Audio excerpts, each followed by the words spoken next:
ایک بزرگ تھے، یہ نہر کنارے وضو کر رہے تھے، تو کئی دنوں کے فاقے تھے۔ کیا دیکھا کہ پانی کی سطح پر بہتا ہوا ایک خوش نما سیب آیا، تو اشتہا غالب ہوئی، اس کو پکڑا اور کھا لیا۔ جب کھا چکے تو پھر خیال آیا یہ تو میرا تھا ہی نہیں، یہ تو مال لقطہ تھا، تو میں نے اس کو کھا لیا، اب اس کا مالک کیسے ملے؟ جس سمت سے پانی آ رہا تھا اس سمت سفر شروع کر دیا۔ کئی دنوں کی مسافت کے بعد دیکھا کہ ایک باغ ہے جس کی شاخیں اس پانی کی طرف لٹک رہی ہیں۔ سمجھ گئے کہ یہیں سے گرا ہوگا اور میں نے کھا لیا۔ خیر باغ میں پہنچے، مالک سے ملے، کہا کہ یوں میں نے ایک سیب کھا لیا ہے اور میرا غالب گمان یہ ہے کہ اس باغ کا وہ سیب تھا، تو میں معافی مانگنے آیا ہوں، یا پھر بتائیں کہ اس کا ہرجانہ کیا ہوگا۔ جب مالک باغ نے یہ بات سنی، وہ بھی صاحب نظر تھے، سمجھ گئے یہ تو کوئی در یگانہ ہے، یہ تو کوئی گوہر یکتا ہے، تو تیور بدل لیے۔ کہا ایسے تو نہیں معافی ملے گی۔ کہا حضرت کیسے ملے گی؟ کہا 12 سال تک میرے باغ کی گوڈی کرنا پڑے گی۔ اللہ اکبر، اور ایک شرط اس کے علاوہ ہوگی۔ کہا ٹھیک ہے، میری غلطی تو معاف ہو جائے گی نا، 12 سال تک باغ کی گوڈی کرتے رہے۔ ایک دن فرمانے لگے وہ صاحب باغ جو تھے کہ سیب توڑ کے لاؤ، مہمان آئے ہیں، تو وہ سیب توڑ کے لائے تو وہ کچے ہی تھے۔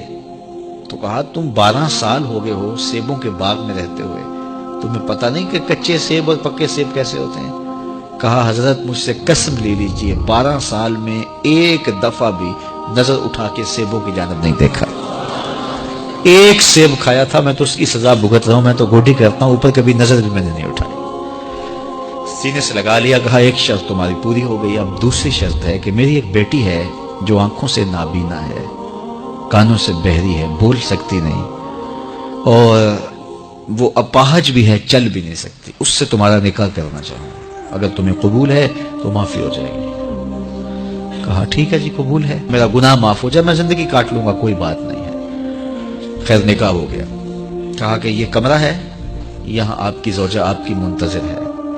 جب وہاں گئے تو ایک خوبرو دوشیزہ منتظر تھی، تو فوراً پلٹے کہ میں غلطی سے کسی اور کمرے میں آ گیا ہوں۔ پلٹتے ہوئے دروازے کی چوگاٹ سے سر پھٹ گیا، خون بہنے لگا۔ جب باہر آئے تو صحن میں پہنچے تو وہ بزرگ وہاں تھے۔ کہا کیا ہوا؟ کہ حضرت ایک غلطی کی سزا اتنی کاٹی، اب کہیں دوسری غلطی نہ ہو جائے۔ وہ تو کوئی اور ہے خاتون۔ کہا وہی تمہاری زوجہ ہے۔ تو میں بتاؤں کہ وہ بہری کیوں ہے؟ آج تک اس نے غیر محرم کی آواز نہیں سنی۔ تو میں بتاؤں کہ وہ بول کیوں نہیں سکتی؟ آج تک اس نے غیر محرم سے کلام نہیں کیا۔ اندھی اس طرح ہے، آج تک اس نے غیر محرم کو نہیں دیکھا، اور اپاہج اس طرح ہے، چل کے کبھی گھر کی دہلیز سے گئی نہیں ہے۔ تو اس خاتون کا جب نکاح ہوا اور پھر ان سے اللہ نے ان کو ایک بچہ دیا جس کا نام ہے الشیخ عبد القادر جیلانی۔